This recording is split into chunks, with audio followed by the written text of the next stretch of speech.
Coming up next on the Filthy Rich Cleaners podcast. We're the best of the best in our area. And the reason that is reliability, which is we show up when we say we're going to show up. And we're not going to be, messing with their life that much.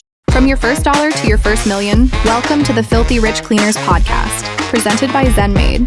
Join your host, Stephanie Pipkin, founder of Serene Clean, as she shares proven tips, tricks, and hard-earned lessons. Whether you're just starting out or ready to scale, get ready to discover how to build your own cleaning empire.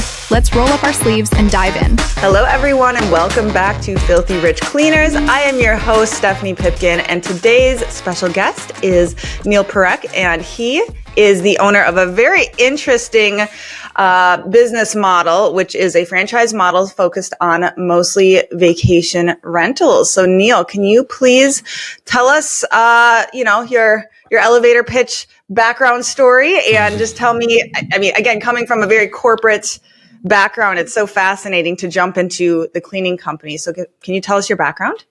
Definitely. And first of all, so thanks for having me on. My background, I guess, I don't even know where to start. So currently I am living in Rwanda in East Africa. I got here like a couple weeks ago. I'll be here for 6 months.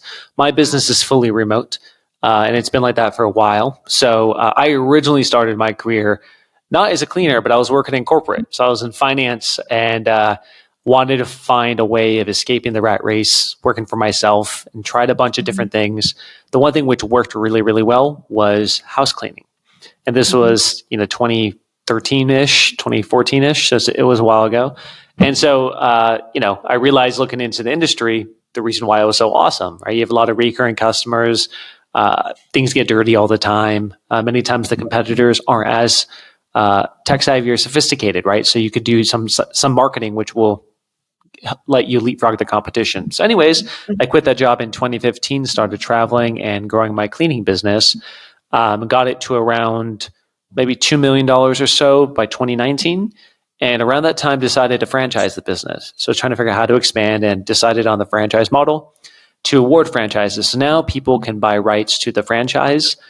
These are typically either people starting from scratch, and we also have our first conversion franchises. So people who have an existing cleaning company who want all the bells and whistles of our franchise system, they could join as well. They convert to have their own made this location. So now our franchises are in about 30 locations across the U.S. And it's a fully remote made service franchise focused on both residential cleaning as well as Airbnb cleanings. Wow. What a story. And honestly, I've never heard of that kind of like hybrid transitioning from an existing business. Typically, when I think of a franchise, it's you're coming into it and you're starting the business from scratch type of thing. So that's truly fascinating. So when you started out, originally, I'd love to focus a lot on that. And was it specifically residential or was it immediately like, oh, there's a market for vacation rentals? Because back then, was Airbnb just getting started, like the websites and that type of thing? Like I'm intrigued by that. Yeah, definitely. So I first was definitely residential. You know how it is, stuff. You don't know what you're doing at the beginning. I had a website I created myself, which is terrible. I made my logo in Microsoft Word, and I was like, all right, what's this, a Google AdWords thing? Let me just turn it on. And back then you could do that. Now you can't really do that. But back then I just flipped it on and someone booked online. And I remember stuff. I was so freaking excited. I went outside my corporate building. I was like dancing. Didn't realize that everyone in the building could see me because it was like a two-way mirror type of deal. And I had no clue. So it was one of those situations where I didn't know what I was doing. And I think that's how all of us start, right? None of us quite know what we're doing. We're kind of figuring it out, and you make a ton of mistakes. And I was paying cleaners straight. I'd say, all right, just come pull outside my corporate building. Here's cash, and just hand out cash to the cleaners. Yeah. Again, didn't know people could see me. Everyone thought I was a drug dealer because they'd see me handing cash to cleaners the whole time. That'd be less embarrassing, right? Yeah, exactly. So at the beginning, it was kind of like you get what you can, right? And for us, that was residential. And I remember I got a call from a guy who said, hey, I have an Airbnb and I need to clean it. And this was like 2014 or so, right when Airbnb started. And I thought, I said, hey, no, sorry, we only do residential. Mm-hmm. Then I started looking into it and I realized it's significantly higher volume. Normally a regular cleaning, maybe at best weekly. Airbnbs could be, 8 to 9 times per month for one property. And I realized no one was really tackling that niche. And the owner wanted more of a tech forward company to work with. So I decided, okay, let me try to go after more Airbnbs. And back then I was like going on Airbnb.com and messaging people, which you can't do now. You can't do that anymore, unfortunately. No, unfortunately not. I got so many accounts banned on Airbnb just doing that kind of scrappy stuff. And started getting more and more Airbnb customers, kind of figuring out the game and how it works. And it's very different, as you know, Steph. Like, it is a very different niche you're servicing with Airbnbs. And so we just started to grow that pretty rapidly. And so now we still do a lot of residential. I do love residential almost probably even more than Airbnbs just because it's so consistent. But Airbnbs, you can get one customer and add $2-3 grand in revenue per month immediately, right? So we have pretty good mix. Yeah, for sure. It's Same. That higher volume is very attractive. And I know that a lot of our listeners probably have a couple of vacation rentals or are considering them. And we, after COVID, or during COVID, I should say, we had none before. And then, I mean, I was only a year old when COVID hit in business. And then it was like, it just skyrocketed because nobody wanted to stay at hotels. Everybody wanted the vacation rentals. And where my business is, which is very rural Western Wisconsin, it's lakes. It's very beautiful. Lots of people have, cabins that are their second homes, and they want to rent them out, as to pay off the mortgage, basically.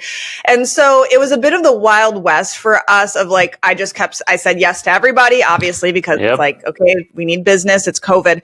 And, we got a lot of very not ideal clients when it came to the houses and how they were running them, because they didn't have laundry in place. They didn't even have a dumpster in place. My cleaners are hauling garbage in the back of their cars to like our office dumpster. Our landlord's bitching because we're just filling the dumpster. And so we ended up dropping a lot. We dropped probably half of our vacation rentals, and now we're highly particular about which ones we take on, because I find them quite a headache to manage. So I'd love to hear, early on, do you have any particular horror stories that stand out of like, we really screwed this up or something horrific, or, you walking in and it's like, there was something crazy that happened here at this vacation rental. Anything funny? So many. I mean, like, I don't even, so my business is based in Los Angeles, right? So naturally you get a lot of like parties, celebrity parties. And like, there was multiple times where the cleaner would walk in and say, hey, it was a party. Everyone's still passed out on the floor. Should I just clean around them? Like, what should I do? Like, hey, I found this bag of needles. What do you want me to do? And you're like, oh my God, like dealing with all this kind of stuff, right?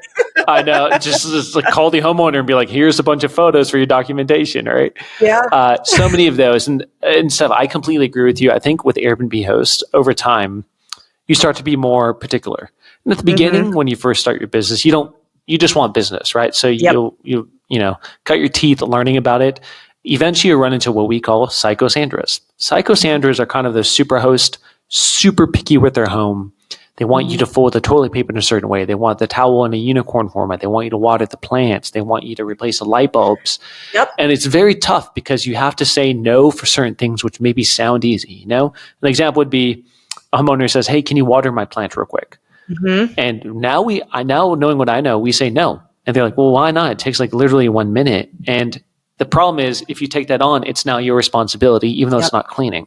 If you mess up, you've agreed to that, and that's your responsibility. Versus it being a bonus, right? So there's a lot of expectation setting. And same as you, we're super strict with who could actually work with us or not, because we don't want psychosandras in. We want hosts who normally have between 2 to like 10 max properties. That's kind of getting in the high end. So like 1 or 2 properties to maybe like 10 max. We don't want to work with large companies anymore. We just want people who want to have an automated solution, who are happy to work with us, who understand human error happens. The hard part, though, with Airbnbs, there's a lot of pros, right? The pros are highly recurring business, set it and forget it. Sometimes our software could actually hook into Airbnb platform and reservation calendar. So anytime there's a guest checkout, it's scheduled clean with us. So very sticky as well. The downsides are kind of what you mentioned. It's always high stakes. If there's the same day check-in and a cleaner calls out, you better get that solved. Right? Like in a normal cleaning, if you forget to take out the trash, maybe it's okay. And in the Airbnb with the new guest coming in, that's not okay. So the stakes are higher. That's the biggest difference to my mind. Yeah, you have pretty much one shot to nail it, and the guests don't care, as opposed to the owner where they may be a little bit more lenient, but it is their reputation on the line. This is their business. So when they're hard on us, it's like, well, this is their income and their business. So we have to keep that in mind. But yeah, we've definitely had expecting property management behavior is definitely something almost every person is going to experience when they get into vacation rentals, I find, because it's that scope creep. Well, can you do this little thing like the watering the plants, like you said? For us, it's shoveling snow. It's bringing in firewood, because like we've literally had, owners, and we did it. And then we're like, wait a minute. Like all of a sudden it's like, we're doing all of these like maintenance tasks. I remember one vacation rental, it was a cabin, and it was like, I don't know. Do you know what a pileated woodpecker is? They're like giant woodpeckers. Anyway, there was a giant dead woodpecker. They're the size of like a small person. And it was on the deck of one of these Airbnbs. And we're like, owner, what do we do with this giant dead bird? The guests are about to arrive. And they're like, well, just handle it, toss it into the garbage. And I'm like, what is going on? The things we deal with, it's crazy. It is crazy. Exactly. So looking back, there's so many tasks. I'm like, gosh, we never should have said yes. But like you said, it's a fine line, because you want to keep the owner happy, but you also don't want to get walked all over, especially in the beginning, like many of our listeners are at, where you feel like you can't say no because you don't want to lose that business. So do you have any tips for our listeners when it comes to professionally and gently setting those boundaries and kind of sticking to your guns? Yeah, definitely. So first of all, if you're just starting off and you want to get into Airbnbs, it's okay to accept clients just to try it out. Just like Stephanie did, eventually you could say, this is not an ideal client, let's remove it. But it's better just to get those reps in, and that way you could understand how this actually works. That's what I would always recommend. But over time, definitely become more strict with the Airbnbs you're letting in. And you can have situations where, like, for example, we have one client, Steven, been with us for, I don't know, like 7 years. He has 4 units. He's a quad, and probably pays us $50,000 a year, pretty set on autopilot because we have a primary cleaner. So things just work out really, really well. We got to the point of working with him really well by setting those right expectations and boundaries. Now, it has to be, number one, you're working with the right type of client. The person sucks. It doesn't matter how many boundaries you set. They just kind of suck, and it's going to not be great to work with them. Let's assume, though, it is a really nice client. It's a Steven, who's an ideal client of ours. And Steven might come to us and say, hey, can you guys just water the plants, or can you guys just quickly change the light bulbs? Let's go with that one. A lot of maintenance tasks. What my message always back is pretty much this. Hey, the cleaners can only focus on cleaning related duties. Typically anything which falls under property management, we can't handle. I just don't want us to go outside our business model and maybe set you up for disappointment. So I'd rather the cleaners just focus on what they're really good at. Right? Oh, that's a great way to phrase that. Yeah. Yeah. It's a very, it's being subtle. You're not saying no. You're saying, hey, I'm sorry. Like we're the cleaners. I prefer us just doing what we're really, really good at. I don't want to disappoint you by agreeing to something I can't deliver on. Yeah. That's the premise of it. However you want to say that is fine. What I always teach my customer service team and sales reps, anyone, is the no but.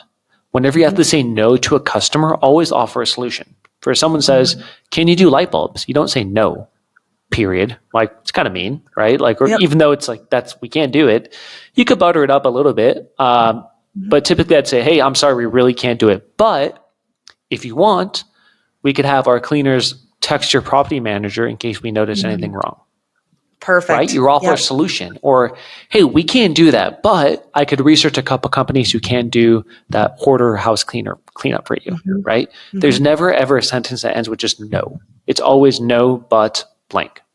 That's a great customer service tip right there. So when it comes to why, or what I see the failings when I do consulting and I talk to folks who focus heavily on vacation rentals, it is highly seasonal in their area. So do you think that a lot of your success comes from, obviously your hard work and all of that, but when it comes to your model, is it more location dependent than perhaps other cleaning business models or focuses because it's vacation rentals? Because in a lot of places, it's really seasonal.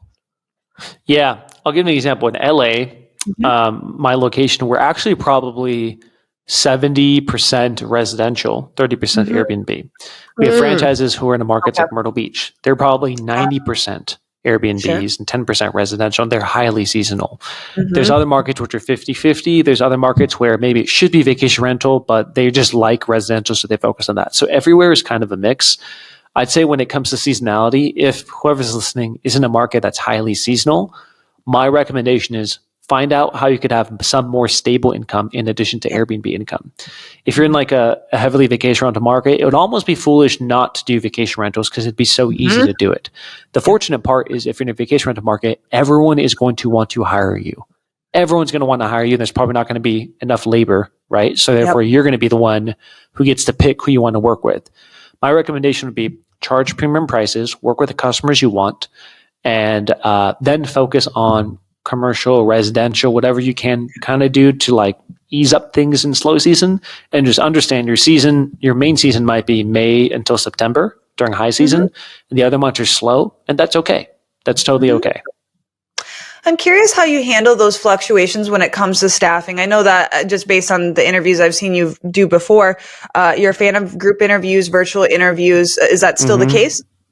Correct. Yep. Okay. Yeah. I love group interviews. It's a lifesaver. We've been doing that for years because, just so you can get that volume of applicants and not wasting your time when people don't show up. So, do you run exclusively W-2s? Do you run independent contractors, or is it a blend? And is that dependent on season? It depends more on the state and the labor laws for the franchise locations. So we have some franchisees who are in states where they have to do employees, and they do that. And some are in states where it's totally fine to do either or. So a lot of them opt for the 1099 model. Most of them, I'd say, are on the contractor model. Now, when it comes to seasonality, I'd say the vast majority are on the contractor model. Pros and cons of that, like just as the pros and cons of employees for sure. But, there's certain things with it. For seasonality, typically I recommend you ramp up usually our hiring cycle is going to be at least 3 weeks. So let's say 1 to 2 months beforehand, you start ramping up your hiring. So for high season, is going to be May and June. You better start aggressively recruiting in April. And when you do that, it's going to, if you're using the contractor model, you could find people who are part-timers, and that's fine. You could find people who are full-timers, that's fine. And they ramp up. And what happens in slow season? When slow season hits, your best performers are going to get the recurring business for residential.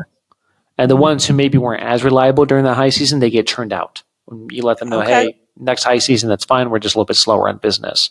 So that's normally how it runs. But you kind of always want to keep the people you like on the roster to some capacity to keep them afloat, and just explain like, hey, it's seasonal. There's not as many Airbnbs right now, and that's totally okay. Okay. Do you pay hourly percentage based on the cleaning fee? How do you handle that with vacation rentals? Flat rate based on the size of the home. Got it. Okay. I guess loosely translate to percentage, but it's just flat rate for the cleaner. I see. So then if it's an unexpected situation, you just charge the client more, let them know, and then you pass that on to the cleaner, I'm assuming? Yeah, pretty much. So let's say they walk into a home and it's a deep cleaning, we would have to call the client to upgrade it. Typically, you're going to send photos to the client so they could approve it and maybe charge the guest extra. And then the cleaner, however long they spend more, we would then simply pay them. Sometimes if it's kind of like borderline where the cleaner is saying, hey, it's going to take me more time, I need more. But it's like a client like, Stephen, one of our best clients. We might just eat it and say, pay the cleaner more. We're not going to charge the customer more. I don't want to bug them. This is a business decision. And just do that. What I've noticed, like getting into this, is at the beginning, we would nickel and dime a lot. And I think it was bad, meaning we would charge extra for an extra load of laundry. We'd always upgrade stuff. There'd be constant back and forth with the client, which is never a fun experience for my team. It's never a fun experience for the client. It kind of just sucks for everyone. So what we do now is we simply charge more. And then we try to eat most of those costs. Now, if it becomes egregious, those fluctuations and things like that, it's just a better experience. Yeah, and that's why, and I like to ask about pricing and how you pay and how you charge, because there's a lot of ways to skin the cat, obviously, as we all know when it comes to pricing. Serene Clean has always charged hourly for residential because of that. So scope creep, it's that way, and there's absolutely downsides to hourly. I will never say that's not the case, but when it comes to flat rate, there's a lot of downsides too. And it's a balancing act of like, okay, do we charge more? That nickel and diming, like you said. So I love the suggestion of just on the front end charging more so that you don't have to pay as much attention to that little You kind of nuance. have a buffer. You have more of a buffer in there. And we do kind of a hybrid model on residential. And some Airbnbs, some of them will charge hourly. So the pricing we do for Airbnbs, if it's a large home over 2,000 square feet, we're always going to do hourly for the first cleaning or first 2 cleanings to assess. After that, we'll then convert it to flat rate. Most times Airbnbs, bigger ones, maybe you could just do hourly always, but most times Airbnb hosts want flat rate. Oh yeah. Why? Yeah. Yeah. Because on the profile, they can then show and pass off the cleaning fee and it's kind of baked in.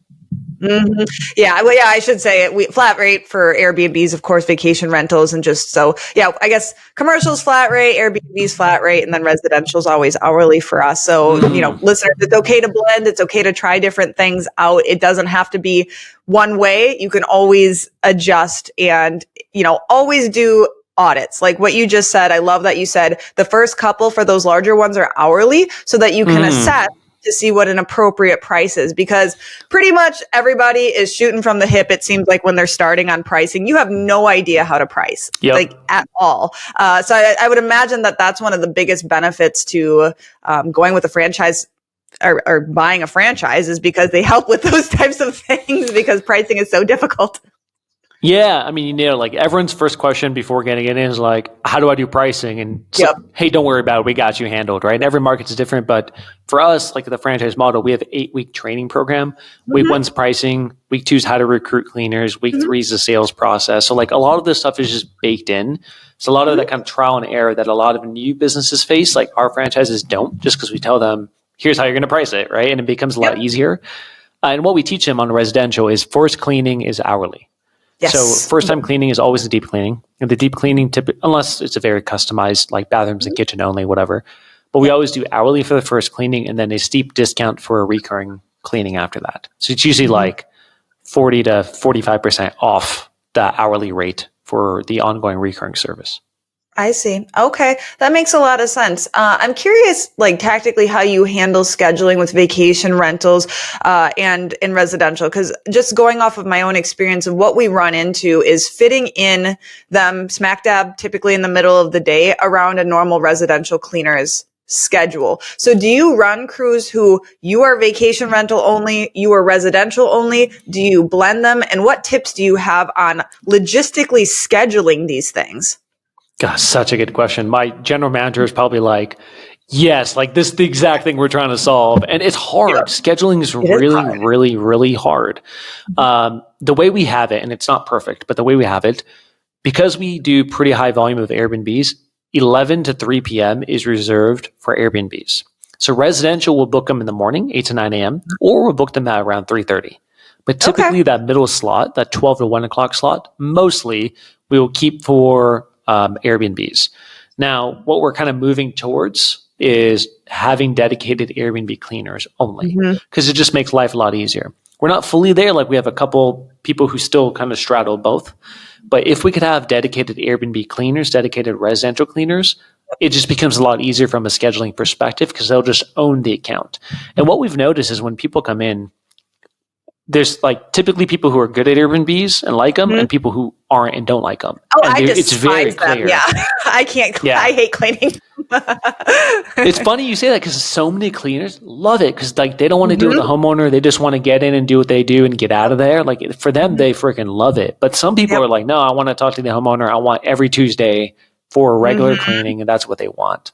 I think I have to pay more attention to the checklist for a vacation rental, and that's what's bothersome to me. So residential feels, I mean, obviously you read your notes in ZenMaid or whatever for residential for each client, but truly I feel like residential is like across the board more standard, where vacation rentals are very unique. At least for us, a lot of ours are so like, they're very different. Like we could have large cabins or like a little tiny apartment or something. So, I feel like I can't go on autopilot as easily with a vacation rental. So that's probably why it is for me. But like you said, there's some people who absolutely love this. So you're running teams from the sounds of it then. What does a team look like for you? It's either going to be a single person or 2 people. And 2 people would be, most of them are contractors, right? So it'd be like a husband-wife team, a mother-daughter team. Like we don't really pair two strangers with each other. And we do have a couple like small mom and pop companies, right? Where it's one main guy and he has a bunch of crews. That's another kind of avatar. So either single cleaner, two, or part of a small company.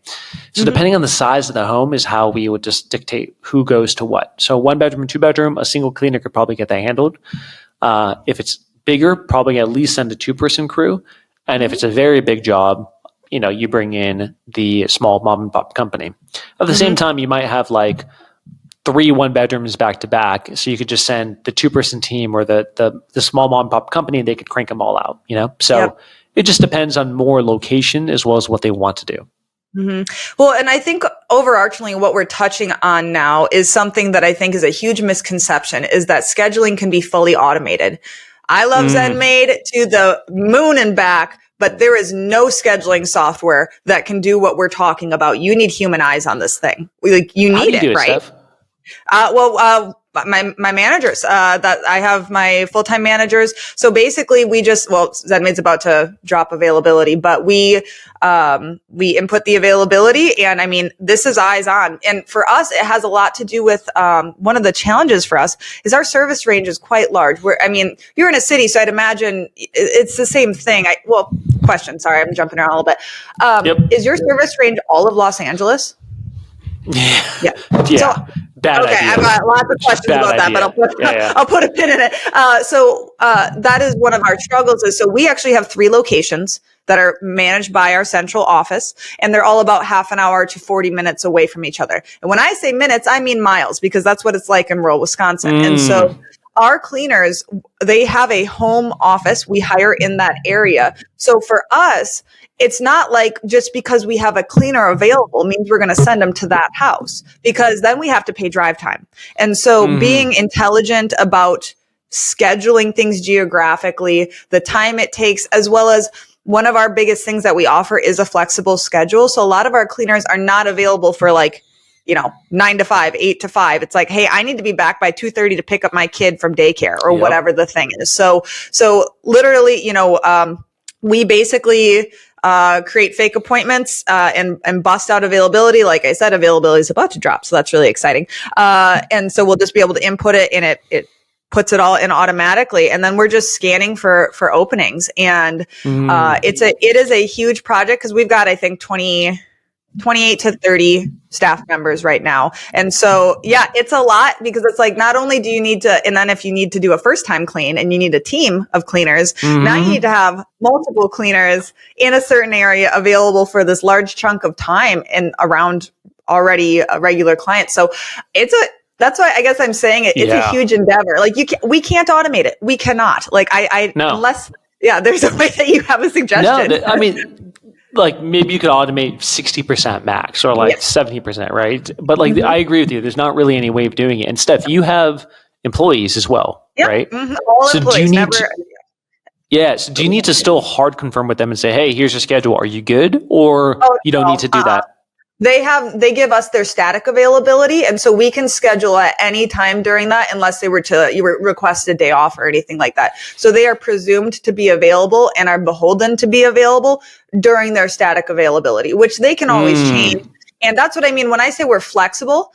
It's you tell us your availability, and then we will build your schedule around that. But you don't get to willy-nilly say, no, I'm not, I can't take those jobs tomorrow. Where that's what if people are like, oh, I forgot, I have to pick up my daughter at noon today. Well, we'll adjust for sure. But that's then if that was a reoccurring problem, that would be a disciplinary action of you can come to us and we will accommodate anything, but you need to communicate, because for us, the biggest thing is being very respectful of our cleaners' life balance. But, we're the best of the best in our area. And the reason that is, many reasons, but one of them is reliability. And so if we cannot make it there because you keep changing, we're not acting with integrity, which is one of our core values, to our clients, which is we show up when we say we're going to show up, and we're not going to be, messing with their life that much. And obviously things happen, when you have 4 cleaners call out, you do what you got to do. Right. But now we have a built-in, like 100% on-call person. So that helps a lot when it comes to call-ins. But yeah, it is a balancing act, and also looking at each individual employee and saying, is this a pattern? Is this just a bad time in life? Is there something that we can accommodate where, I mean, we've got a playroom at our office for our employees' kids. We will watch them. Like, do you need, like, okay, did your childcare fall through? Leave them at the office. Like, so that's a big part of, it's just so wildly different. That's why I love talking to people in such different markets because, I would imagine that that's very different to how you guys operate, especially with ICs. It's like, I mean, you're not the company culture. I mean, that's what I talked to Chris Schwab about a lot was, what does that look like when it comes to ICs? And he's like, they're independent. There isn't really a company culture because we don't need one because it's all independent contractors. So I'd love to hear, how do you find your ICs and what tips do you have for finding ICs? Because that is something I absolutely have no experience with. Always ran employees. Yeah. And by the way, Steph, you dropped a bunch of gems in there. So that was great. You're totally right. Where I think with contractors versus employees, it's very different with how you're going to schedule. Now, there's one thing I will always say is it's so funny. Like the people who run independent contractor-based businesses, the grass is greener. They're like, oh, I wish I had employees. And many times people who have employees are like, oh my God, I wish I had contractors. Yeah. It's a nightmare sometimes. There's no perfect way. Like you kind of go with one and you deal with the devil in the details for whichever path you choose. But with contractors though, there's less teeth, right? Meaning if someone calls out, you could just have a real conversation. I can't assign you to more jobs if you keep calling out, or I can't offer you more jobs. But really, it's kind of on them, right? That's kind of how it is. So scheduling is even tougher. With the recruiting process, though, it's largely the same. We're still posting on Indeed. We're still posting on all these different platforms. We still do first round screenings, second round screenings, test jobs, kind of keep going from there. So what we don't do is the training part. So the onboarding is completely different because we don't do that. So typically we're trying to find experienced cleaners from the start. Versus on your end, you could probably hire someone who has great culture and attitude and train them up. We don't want experience, frankly. They're poisoned by other companies' shitty quality. So we want them fresh and green. Yeah. Exactly. Steph, how do you guys do your interview funnel? Is it very similar? All on Indeed. We always have job listings going. We continually restart them. So we're pushed to the top of the Indeed. We basically run group interviews virtually every single week. And on the first round? Yep. Yep. Oh, interesting. So you invite people to say, hey, jump on this Zoom call or in person? Yep, exactly. And that way, again, as little wasted time as possible on my HR manager's plate. Before, we always did in person before COVID and required them to come. But now as our service range has expanded, that feels like an asshole move to me when okay, you're all the way over there. You have a full-time job and you're considering us as a full-time job and we're going to make you it just feels mean, especially for that, for a group interview. And then if we want to have another conversation with them after, we will do so. So that works really, really well for us. And like I said, we just have a wide smattering of Indeed listings at all time for all of the different varieties and types of shifts, because I have cleaners that start at, I think Lori does 4 a.m. She's, starts her commercial then. And we have people going till midnight, and Joe goes till 11:45, I think. So I have cleaners, all day, almost all night, not midnight to 5 is when we don't have cleaners going. So yeah. Gotcha. Wow. Yeah. And the first interview, I'm curious, how long is that? The group interview? Oh, it's probably only about, it's hyper dependent on the types of questions, because we ask them to bring a list of questions, of course, based on any research they've done. So probably half an hour, 45 minutes at most. It just depends how many people show up. If only one person shows up, it goes a lot faster. So pretty much our group interview, we come in, or everybody shows up. They sign in if it's going to be in person. They sign in on a sign-in sheet. And then obviously virtually that's unnecessary. It's just recorded. And we give them a brief history of Serene Clean. We talk about our core values. And then we go through everything specs-wise of what they can expect. Pay, travel expectations, hours, benefits, just telling them everything we possibly can. And then we open it up for questions. And then we see what kind of questions they ask us. We also get to see how they interact with others, how they we don't tell them it's a group interview.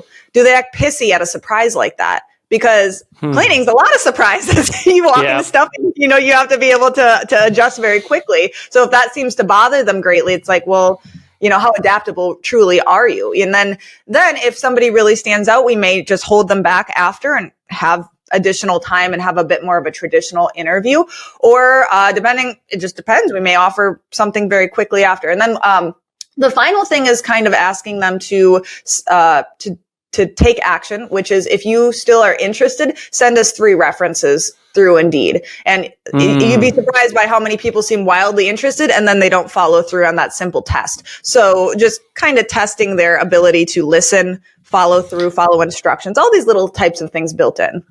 Yeah, make him jump through hoops. Yeah, that's awesome. We just signed up for something for us and all of the franchises. It's called Breezy HR, which is like an applicant tracking system. Okay. And we just paid a bulk rate for it. So all franchises have a license to it. Pretty much what it does is it's a software, and you can post a job ad, and it goes to like 100 job boards automatically, including Indeed. And then the applicants get funneled into Breezy. And based off of the answers to their questions, it'll automatically segment them and do approved, not approved, whatever. Then from there, you could just hit click button and invite them to group interviews or individual interviews, whatever, and move them along the funnel. So we just rolled this out like a couple months ago.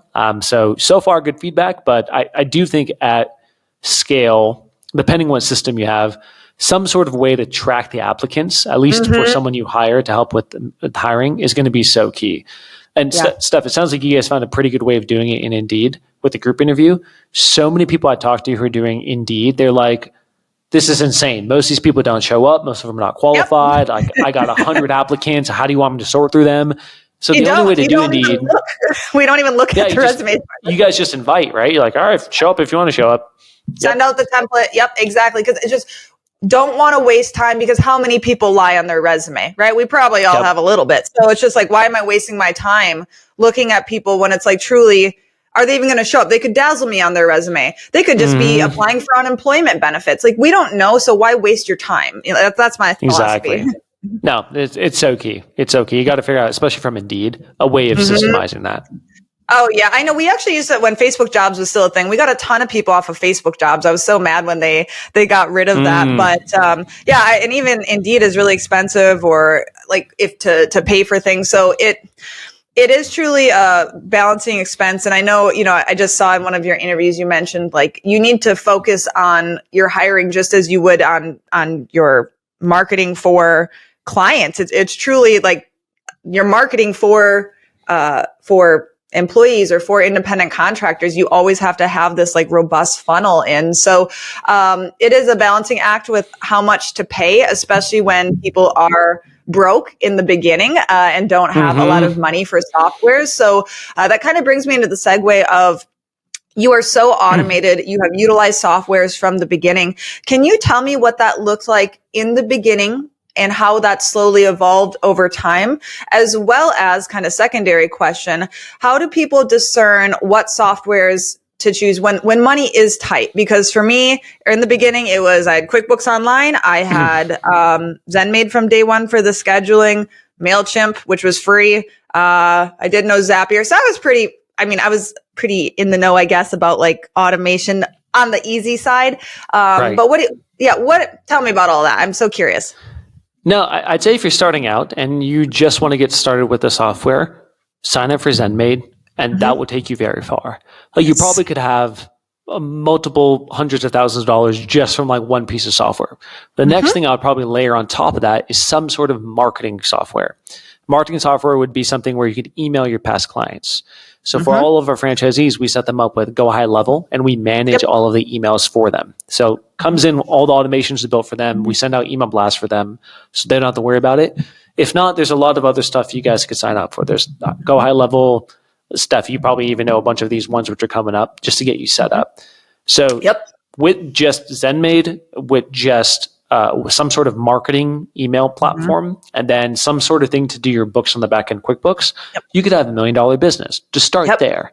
Then you could start layering other stuff on top of that. So we are very, very tech forward. So our franchisees don't have to really do much of the tech, but like on the back end, We have AI, we have automations, we have chatbots, we have pop-ups, we have intricate funnels. Like we do just kind of a stupid amount of stuff for franchisees just to make things as automated as possible. The one software I can't live without is Slack. I don't know if you guys use Slack. So it's funny. I just started using it with ZenMaid now that I'm kind of in their sphere, and we are about to transition Serene Clean all onto Slack. Like this is happening this month. So, wow. What were you doing before? Yeah. Facebook Messenger. No way. Okay. And that's a perfect example that, I want you guys to hear this, because you oftentimes start having no idea where the end is going to be. I thought this was going to be a side hustle with a couple part-timers. So I'm just going to message them on Facebook. I'll just make a Facebook chat group, and then we make individual ones. And then here we are 5 years later, and we're like, oh shit, maybe this isn't the best way to do this. And so I was like, ZenMaid uses Slack, so let's look into Slack. And so that transition is about to happen, because basically we have a chat with every single cleaner and their managers individually. It's a lot to manage the team chat, obviously. And it's so for us, like being very, very responsive to our cleaners, just like clients, is super important, because it may be very like job dependent. And I'm sure operations manager can attest to you need to be on the ball for your cleaners in case they need something. So we will be making that transition soon, but quick and dirty. That's how we've been doing it. Not professional, but that's how we've been handling it. It's worked though, right? It's worked. You really don't need things too intricate. At some point you could, level up and get more sophisticated and stuff. But as long as you have just you have to have a booking platform. You get ZenMaid, get whatever. You absolutely need to have that. Eventually you need to have marketing. You will need to have something for bookkeeping. And then you can kind of layer your other things on top of that, like a phone system. We use dial, pad, and air call, right? And you could kind of keep going down the list from there. But that's definitely the most needed in my opinion, is just that booking software. Yeah, no, I agree. And I know it can be really overwhelming, especially once you start researching, opening a cleaning business. Your targeted ads are just going to be chock full of all of these different softwares, and you're not going to know which ones you need to go to. So as you guys can all hear, you don't need a ton of softwares. You just need a couple key ones. So bookkeeping, scheduling software, /marketing, they're kind of all blended, I suppose, when it comes to ZenMaid versus an email marketing program, a CRM like Go High Level, which customer relationship management, and it does lots of other things. It sounds like I've actually never used anything like that. We've always used ClickUp and just created automations in ClickUp, which is a task management software, and that is where our lead funnel is, and it works pretty darn well. But we had to build it out, and we had to be a little bit more savvy when it came to how to build that out. So having something that just does it for you sounds quite lovely. So it sounds like that's always been a big part of it. Tell me about AI. How do you use it in the business? Yeah, well, so I work on the franchise. We work with an agency called GBG Marketing, Grow Baby Grow Marketing. They set up everything for us, which is kind of cool. So they set up the funnel for the emails, and they kind of send out all the blasts, and they also set up the AI. So what we're doing with AI is mostly chatbots on the website. Someone hits a page and they could type in, hey, I'm in Wisconsin. Okay, where are you located? How big's your home? What are you looking for? When are you looking for the cleaning? So it answers all of these questions immediately, and then it'll capture the lead, and then we'll take it and push it straight to our Slack channel. Meaning at the end, it'd say, okay, here's your quote. Can I send this to you via email? Cool. Give me your email. Give me your phone number. Great. Someone will get in touch with you through the book.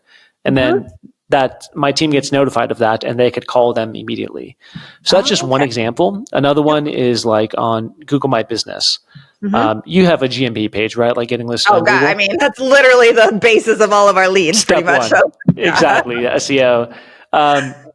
We have AI built into that, where all the posts we have are written, formatted, and we have images daily posting on there for SEO through AI, right? And we could also post automated social media post on Instagram and Facebook using AI. So a lot of these automations tools we have kind of just pure built out. The cool part is once you build it once, that's all you need to do. So for our franchises, we could just manage it for them because we built it once, and then you could just replicate it per city. That's amazing. I'm definitely curious about the posting on Google My Business and all of that. That's is that white label, or is that a software that you guys use for that? Simple Zaps. So you can even figure it out. Mm-hmm. I mean, I love Zapier. Oh gosh, that's amazing. I'm happy to send you the automation we use for that afterwards. All Yeah. good.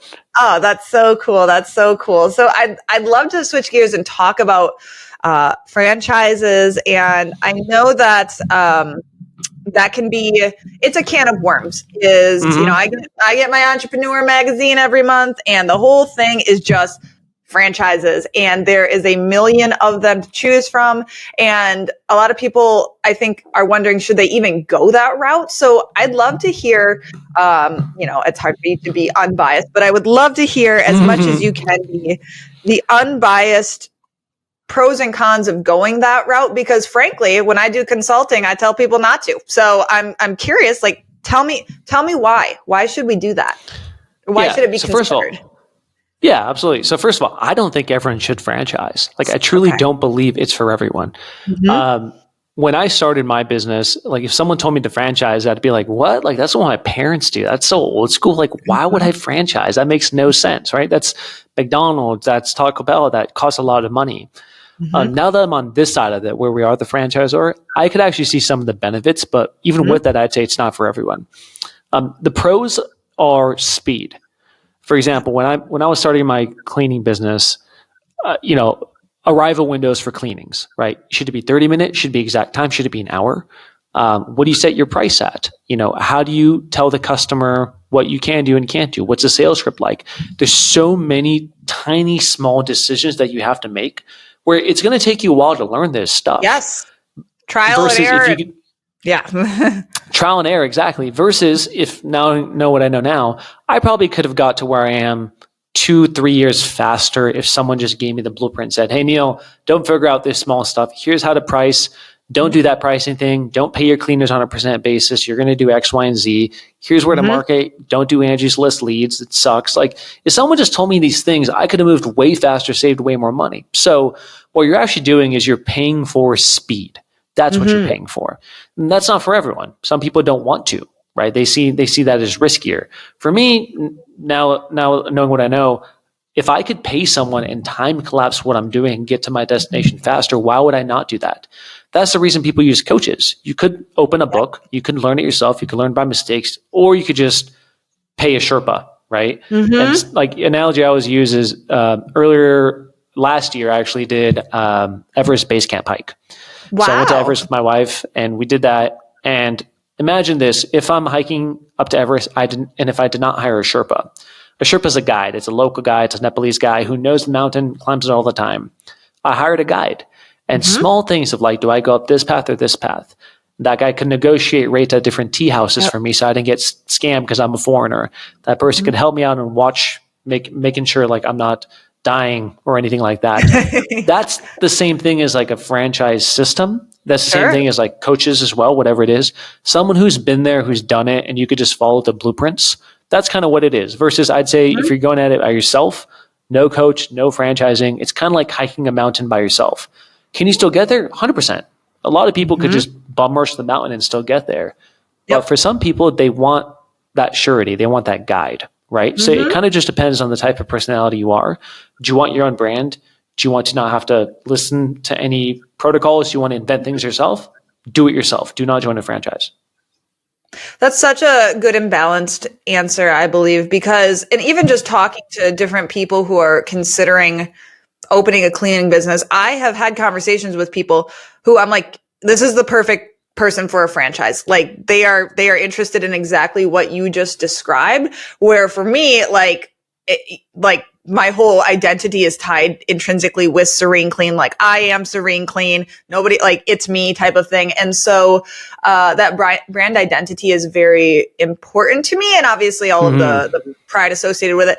And honestly, there's a reason why however many 90+% small businesses fail. So if you could have something that kind of helps you along, I would imagine that would be incredibly useful. I mean, I had a coach for a long time. I took a course before I opened. So I'm definitely of the mindset of you need to invest in education in some way. It's just depending on what route you want to go.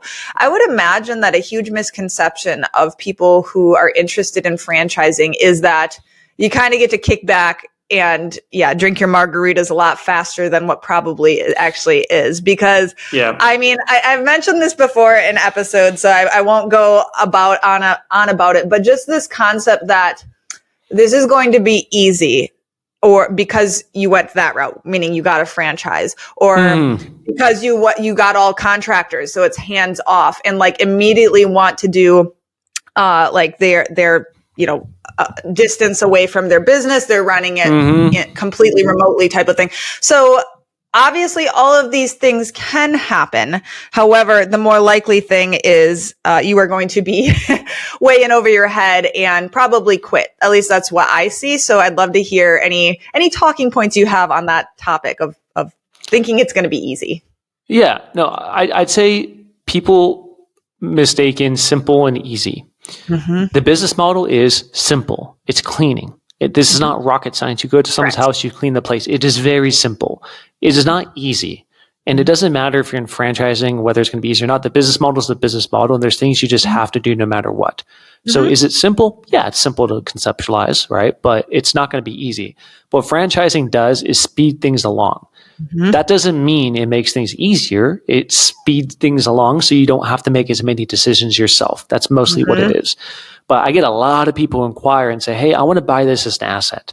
I want to buy the business. I'm going to put a VA into place and I'm going to run it remotely. And I always tell them, like, dude, it doesn't work like that. You know, the way I think about it, it's almost like, I call it 1,000-hour rule.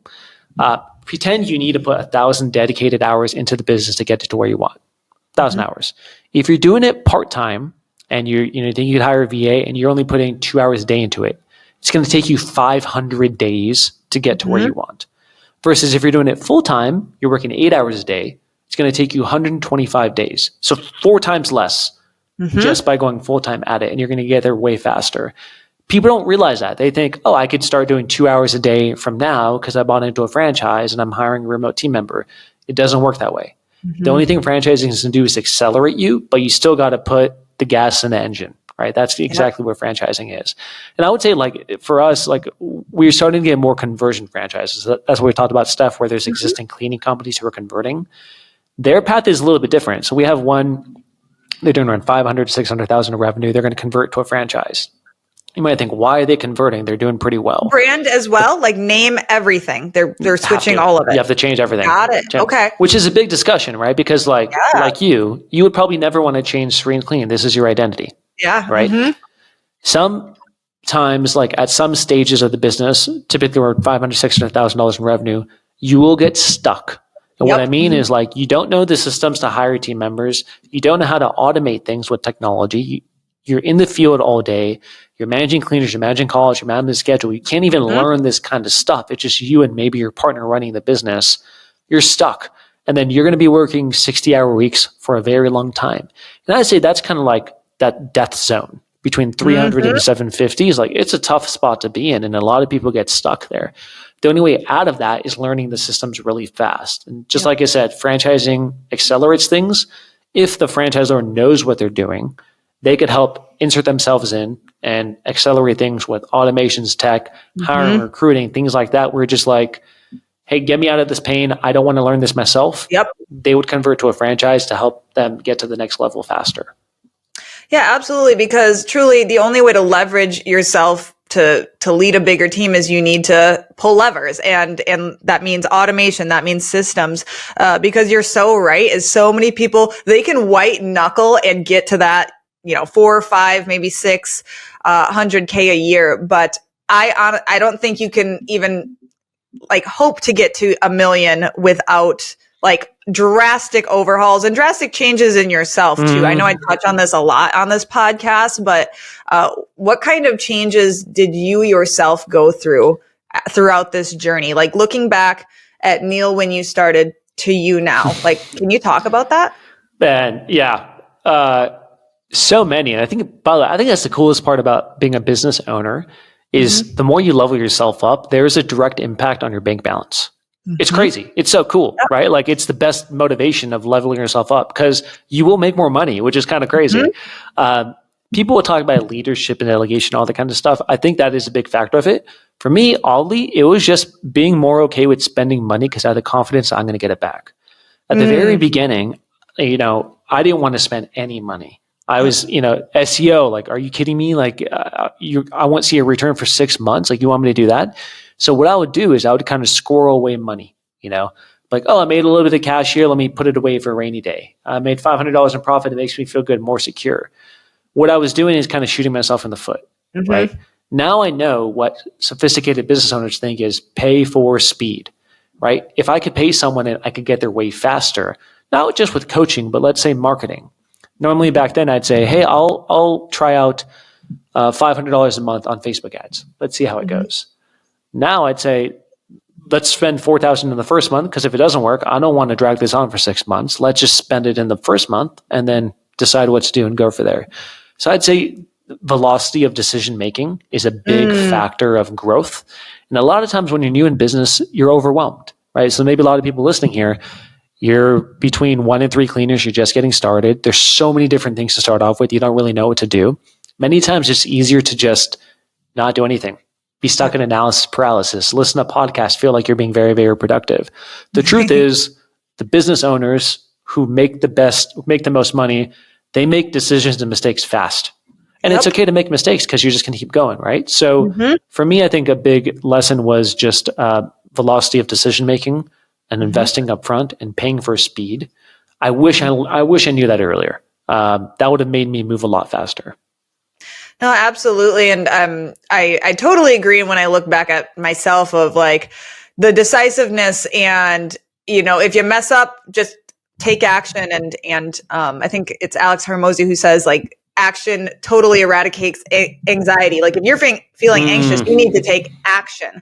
And if you're feeling nervous, you haven't prepared enough. So it's like all of these things of doing something, regardless if it's the perfect plan that you never execute doesn't matter. It's like, just do something and learn from it.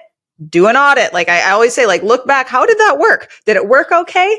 And truly seeing what effects everything has and then adjusting, because there are some horrific mistakes for sure, but most mistakes are going to be pretty fixable, or you can learn from it. Or as long as you are earnest to people, on a client side, say we totally screw up. Are you being authentic? Are you hearing them? Are you hearing that frustration? Because a lot of times they're not necessarily always looking for money back. You disappointed them. They had an expectation that you didn't match. And so you don't just throw money at the problem. That probably is what's going to ultimately come at it. But how you handle it before you throw the money at it, I find will dramatically alter the end result of how does that person feel? And maybe they give you another shot, because that's definitely happened, of like really empathizing and almost, getting mad on their behalf of their experience of saying like, that is so messed up. I can't believe that happened. That is not what was supposed to happen. Like, what can we do to make this right? And a lot of times they'll be taken aback, because they're used to people just saying, well, here's your money back, like go away kind of thing. So, have you changed your tune in that area at all of how you handle customer complaints and issues along that way? 100%. Especially when it comes to refunds, like sometimes it could be so personal, right? Someone asks you for a refund and you're like, I know I did this right. I don't want to give you a refund. It's you versus me. It's like, it's such an emotionally charged thing with refunds. I get really righteous of like, no, it's us. No, this is your problem, not my problem, right?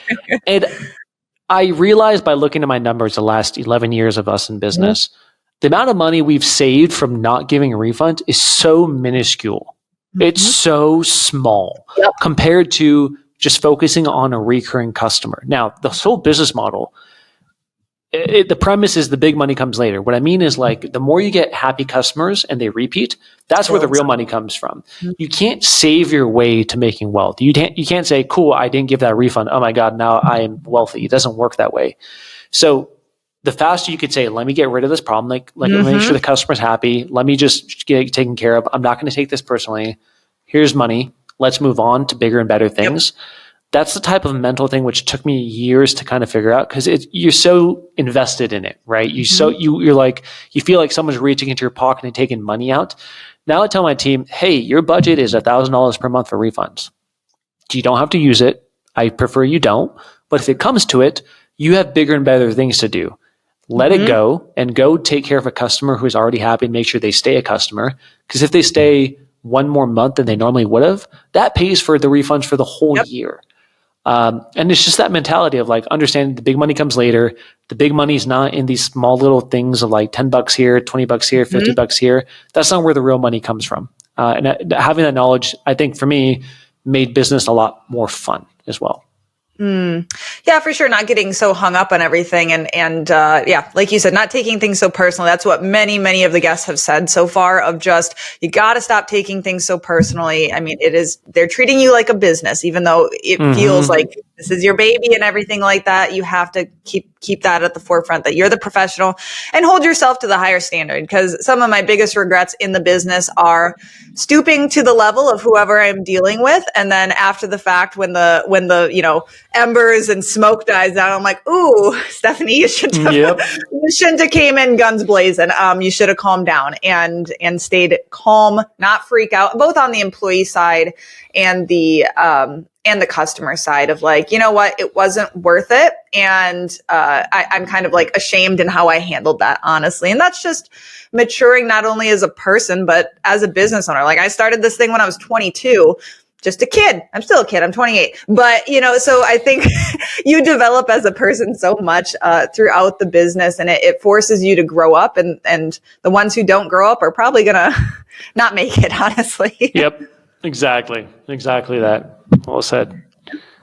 Yeah, well, this has been fabulous, Neel. We're coming up on our hour, so I'd love to hear where everybody can find you. I know you yourself have a podcast. I've been binging all of the episodes. It's been awesome, super insightful. So can you tell us where can we find you if anybody is interested in learning more about your franchise? Yeah, absolutely. So you could go to Made This Franchise, MAIDTHIS franchise.com. If you're interested to either convert to a franchise, talk to me over there. Mention you came from the podcast. We have some promos and discounts and things like that for converting franchises. I'm also probably the most active on Twitter. So Twitter, Neel B. Parekh. And lastly, I do have a podcast called The Freedom Formula. It's about how to achieve time, location, and financial freedom to do whatever you want in life. So check that out as well. Well, awesome, Neel. This has been so insightful. What an interesting and unique story you have. I really appreciate your time. And for all of our listeners, thank you for watching. Definitely hit that subscribe button. Give us a little review on any listening devices or listening platforms that you have. And we'll see you in the next episode. Thanks, guys. Bye.